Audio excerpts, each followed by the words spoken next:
आज ये press conference के माध्यम से ये मांग रखना चाह रहे हैं। माननीय उच्च न्यायालय ने झारखंड सरकार को 2 महीने के अंदर पेशा नियमावली बनाकर लागू करने का आदेश दिया था। अब 2 महीने बीत गए लगभग, लेकिन अभी तक झारखंड में पेशा नियमावली को लेकर के सभी चुप हैं। 2019 के विधानसभा चुनाव में अधिकतर नेताओं का यह मैनिफेस्टो हुआ करता था, चुनावी मुद्दा हुआ करता था कि पेशा नियमावली लागू करेंगे, स्वशासन व्यवस्था को लाएंगे। लेकिन जनता ने उनमें से अधिकतर नेताओं को मौका दिया विधानसभा तक जाने का, लेकिन 5 सालों में सभी पेशा नियमावली और पेशा कानून पर चुप रहे और माननीय उच्च न्यायालय के आदेश आने के बाद भी सभी चुप हैं। तो सरकार, राज्य सरकार से मांग करते हैं, विभिन्न राजनीतिक दलों से भी मांग करते हैं कि अपने जो चुनावी मैनिफेस्टो हो उसमें ये सुनिश्चित किया जाए कि राज्य के अनुसूचित क्षेत्रों में पेशा नियमावली कड़ाई से लागू किया जाए और आदिवासियों की जो पारंपरिक रूढ़िवादी व्यवस्था है, शासन व्यवस्था है, उसको मान्यता दी जाए, सख्ती से लागू की जाए।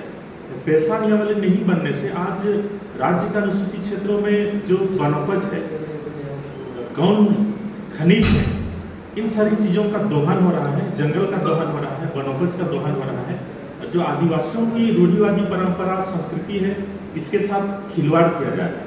तो यही मांग करते हैं कि जल्द से जल्द पेशा नियमावली झारखंड के अनुसूचित क्षेत्रों में लागू किए जाएं।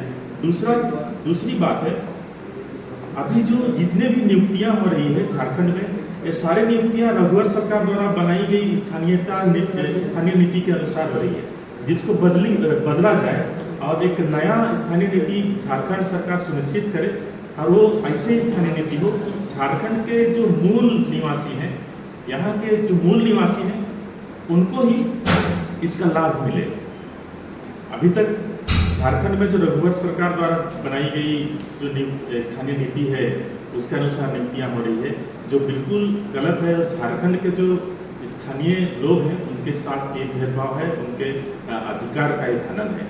तो मांग करते हैं कि सरकार नया स्थानीय नीति परिभाषित करे और उसमें यहाँ के मूल निवासी हैं, मूल स्थानीय हैं, उनको प्राथमिकता दिया जाए। तीसरी बात है कि झारखंड के जो अनुसूचित क्षेत्र हैं, वहाँ के सभी स्थानीय प्रशासन के जो निर्णायक पद हैं, ये वहाँ के स्थानीय लोगों से भरे जाए, विशेषकर आदिवासियों को प्राथमिकता दी जाए, जिससे यहाँ के मूल निवासी और आदिवासियों की जो मूल भावना है, उनकी रूढ़िवादी परंपरागत व्यवस्था है, इसके साथ खिलवाड़ ना हो, बल्कि उनका संरक्षण सुनिश्चित हो। तो ये हम राज्य सरकार से मांग करते हैं। फिर चुनाव के लिए विभिन्न राजनीतिक दलों से भी ये मांग है कि अपने मैनिफेस्टो में शामिल करें, ना केवल शामिल करें बल्कि चुनाव के 3 महीने के अंदर ये सारी चीज़ें झारखंड में लागू करने का भी सुनिश्चित किया जाए।